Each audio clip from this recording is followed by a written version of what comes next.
嗨，大家好，我是坦平树。今天是2025年5月31号，这一期咱们继续聊聊恒大清盘，聊聊中国的房地产。最近在广东的汕头有一个豪宅，当然是违建了，被拆除。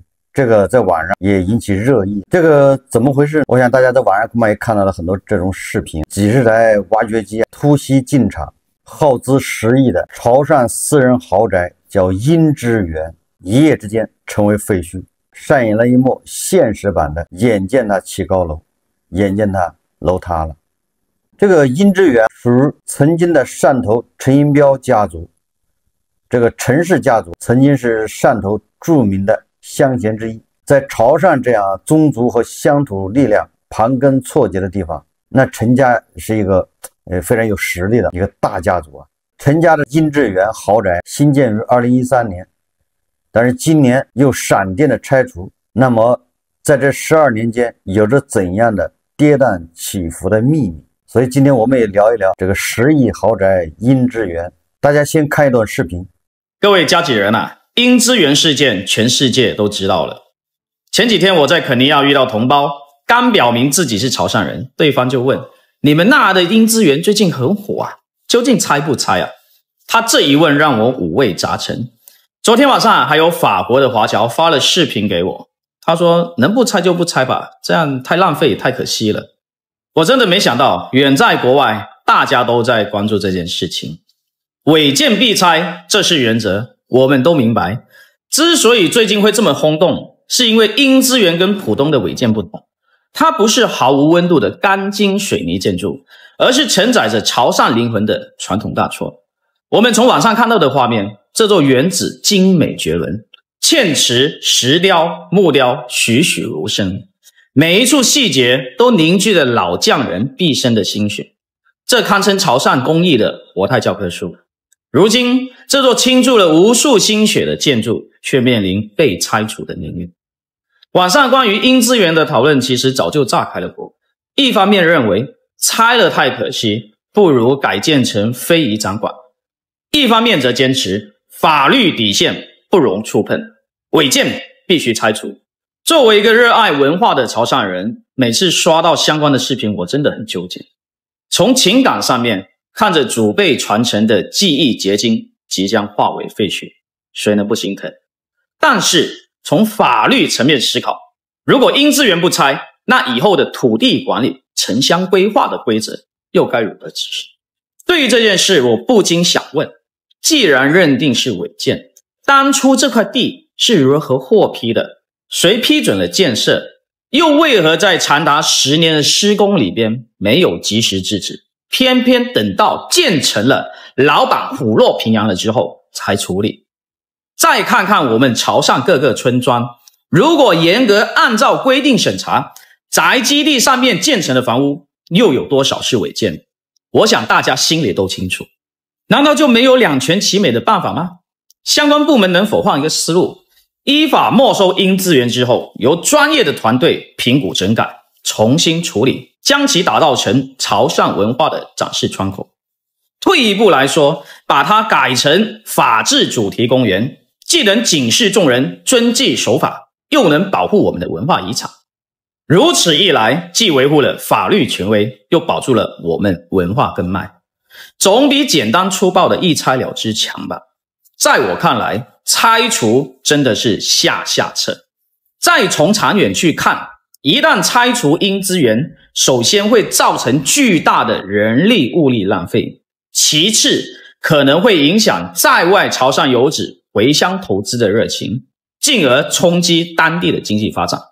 最后，像嵌池、木雕这类的民间技艺，如果失去这样鲜活的展示载体，那还会有多少年轻人愿意投身传承文化？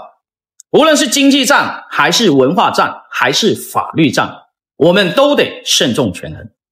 潮汕人向来重视传承，英之源建造着逾越法律红线，确实有错。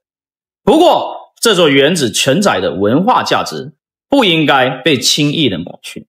确实，通过视频看，这个豪宅被拆，当做违建拆掉，非常之可惜。我也同意这个博主的说法，我想到了这个违建必拆这个理论上应该这样，但是我们在国内实际执行中也是有很多特例的。大家还记得恒大在海南儋州海花岛不有40多栋建筑吗？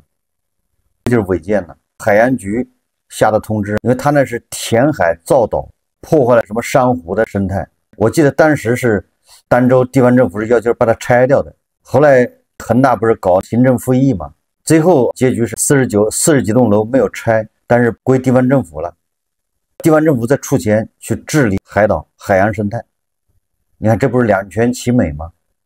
是有这样的先例的。虽然海南儋州的海花岛跟殷致园情况不是完全相同，但是也是可以借鉴的。所以我个人觉得这个殷致园，我觉得可以不拆，把它充公，变成一个文化乐园，变成一个当地的一个民俗，变成一个潮汕人这种文化特色一个陈列馆，你甚至可以卖门票。同时因为它违建，所以说这谁当时批的？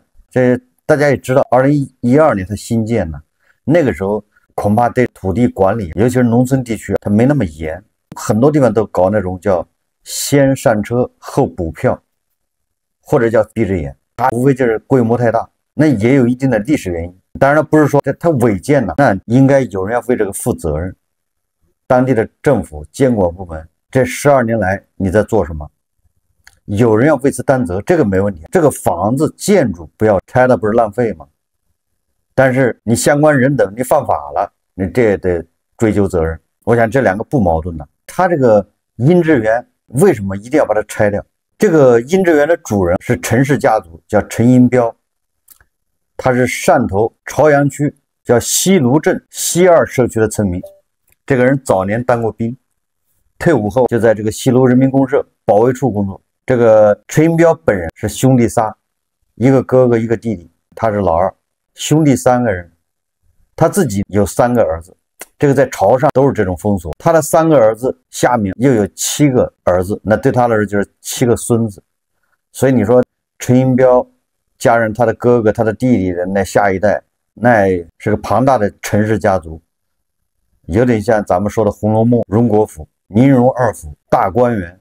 你看从这个视频看多么像宁国府、荣国府，是个典型的潮汕大家族，他们人丁兴旺，这个潮汕人信奉人多力量大这个朴素的哲学观点，潮汕人头脑灵活，这个咱就不多说了。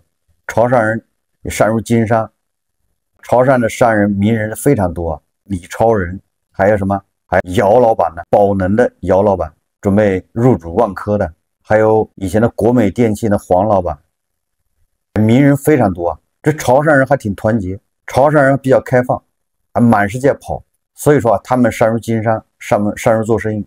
那陈氏家族那就在这种环境里面，他最早是从纺织业和做衣服制衣业入手，这个故事都差不多，在上个世纪初就赚到了第一桶金。当然那个时候赚的都是制造业，就是服装鞋子这些东西。那陈氏家族真正崛起那是2008年，正好是美国的次贷危机，国内房地产正好是低迷的时候，这个陈氏家族逆风飞扬，搏了一把。我在以前节目说过，2008年你们要知道深圳的房地产，深圳有很多韭菜断供弃供。2008年深圳很多地方房子5000一平米，6000一平米，因为房价下跌，很多韭菜弃供断供，你现在都难以想象。现在那房子恐怕都是值7、8万的。那个时候陈氏家族做了一个改变家族命运的决定，就在楼市危机的时候，他把他们家族所有的资产都集中起来，据说有1个亿，逆势全部投向了房地产。投到哪儿的房地产？投的就是惠州的房地产。惠州那时候就是个县城，海边都是农村呢，成立了鸿升房地产。那个时候那惠州是处于刚开发还没有开发的这么一个状态，但是惠州一年土地出让金恐怕也就1个多亿，所以对陈家来说2008年那是一场豪赌。后面的故事大家知道了，2009年对吧，咱们房地产就复苏了，经济就回暖了，以更快的速度在增长，所以惠州的楼市也一起复苏，高速增长。由于陈家他们介入的早，在最低的时候进入的，所以说第2年第3年就撞嗨了。随后陈英彪的几个儿子也进入惠州房地产，创办了广东英之煌集团。这个英什么？英之源、英之煌，什么意思？实际上这个英就是陈寅标他们那一辈，他们应该陈寅标兄弟是英字辈的，就像那个《红楼梦》里面的贾政、贾赦、贾敬是文字辈，贾琏、贾珍、贾宝玉是玉字辈，就这个意思啊。所以广东英之煌集团一举拿下惠州多个楼盘项目，陈家就此崛起啊。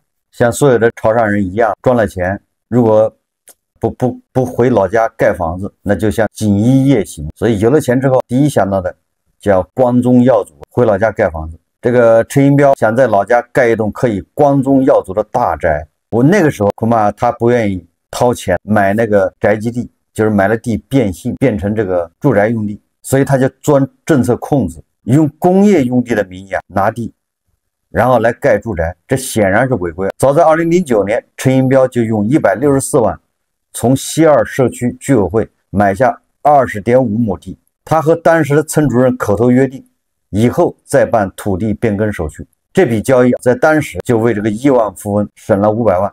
当然了，他后面还扩建了，不是这20亩，20亩只是开始。4年以后，2013年，英之源破土动工，动工以后，很快又兼并了附近的30多亩集体工业用地和3亩的耕地。我看他这个英之源就仿照这个《红楼梦》里面的叫赤灶荣国府，采用潮汕传统的4马拖车格局，象征着这个家族昌盛。整个建筑群呢，包括4座四合院、7栋欧式别墅，分别对应陈寅标父子4个人和他的7个孙子，还有5座潮汕传统民居牌坊和陈家宗祠。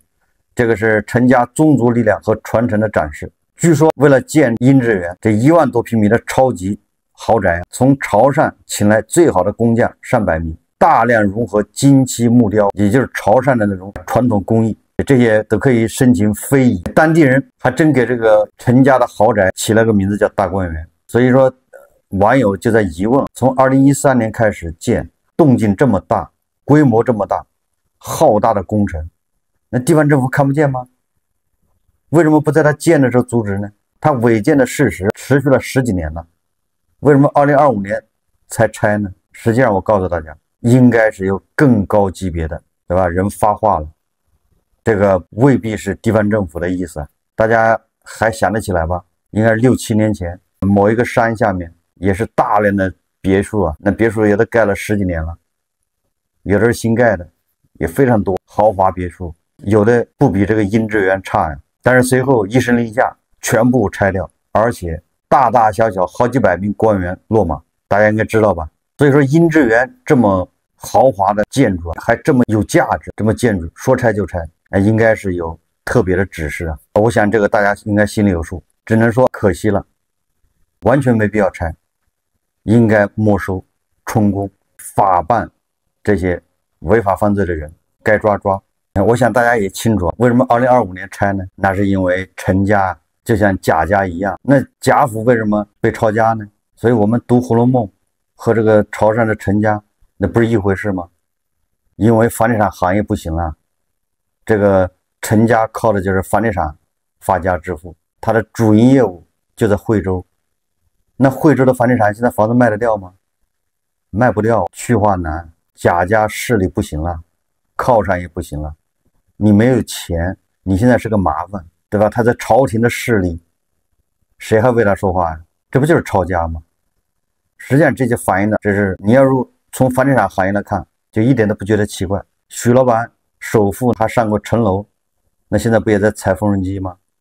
你看王老板，对吧？疯狂的甩卖他的万达广场，现在已经瘦成一道闪电。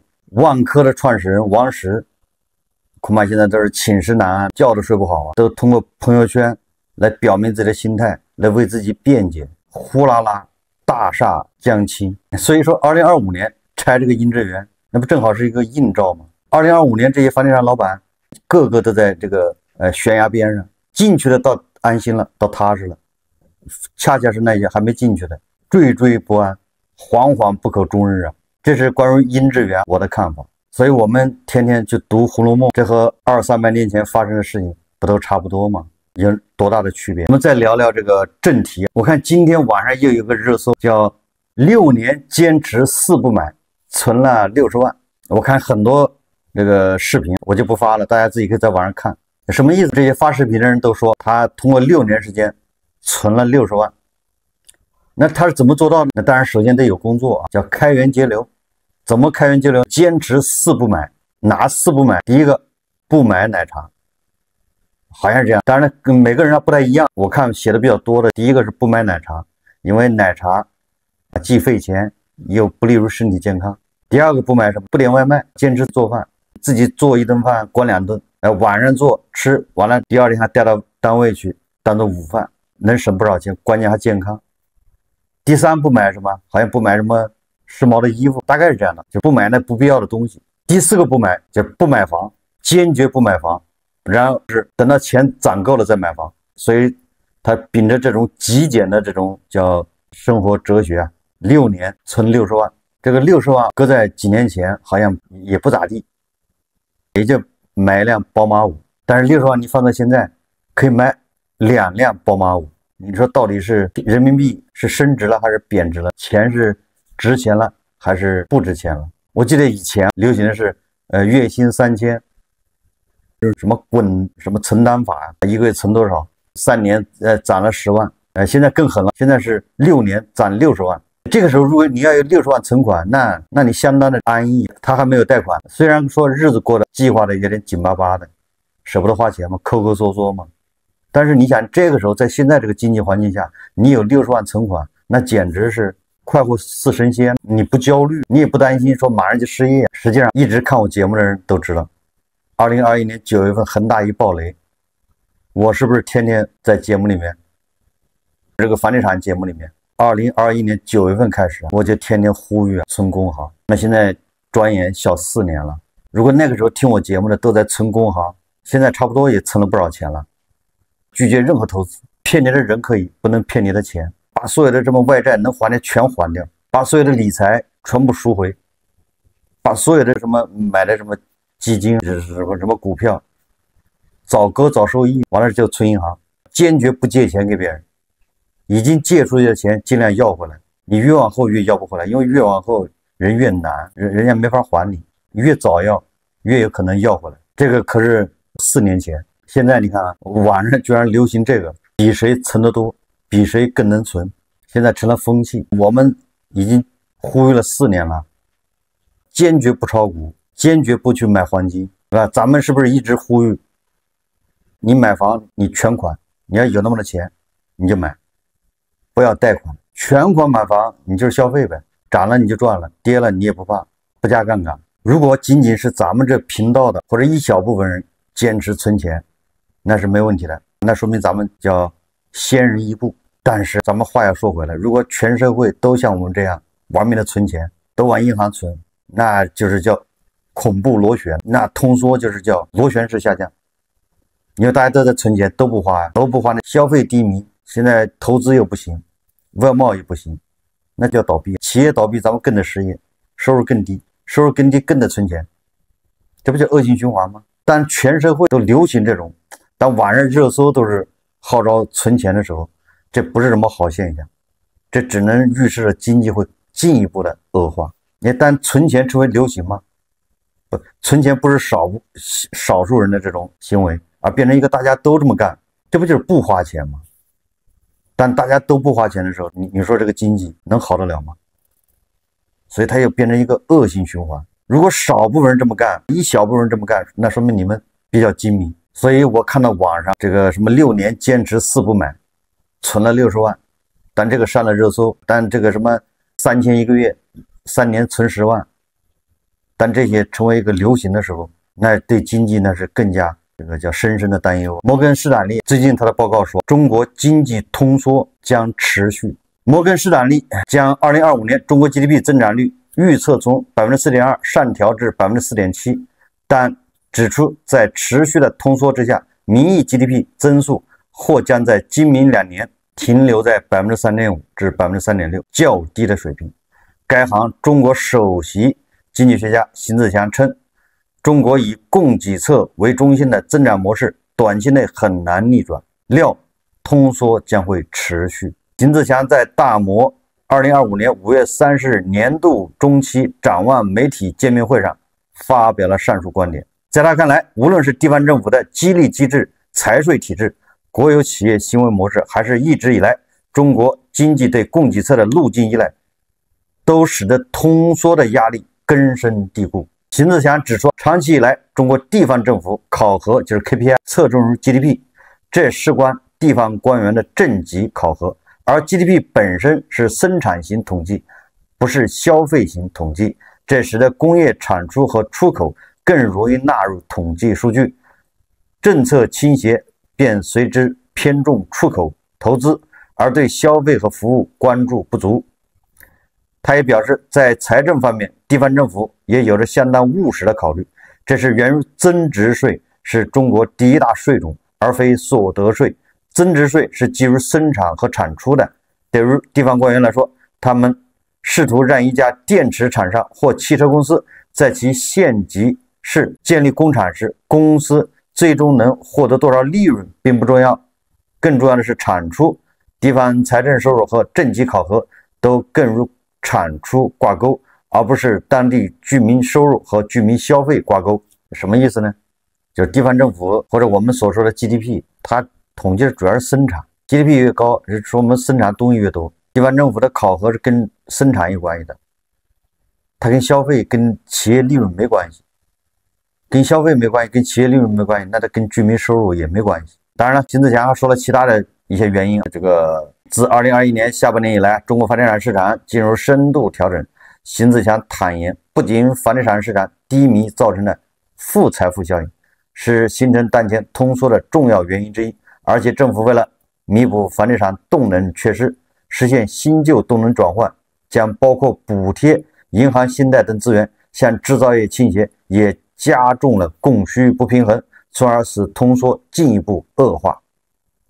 基于上述原因，大摩对中国经济的看法是通缩会持续。所以你就想象一下，这新能源汽车生产那么多，库存300多万辆，这个都统计到 GDP 里去了，但是跟企业效益跟居民收入没关系，你生产了以后卖不掉，你就暴雷。所以咱们还回到刚才说的，当全民都流行存钱，这个都比存钱，当疯狂的往银行存钱成为这个时尚，那就说明经济还要进一步的下滑。好，这期节目我们就聊到这里，感谢大家收看。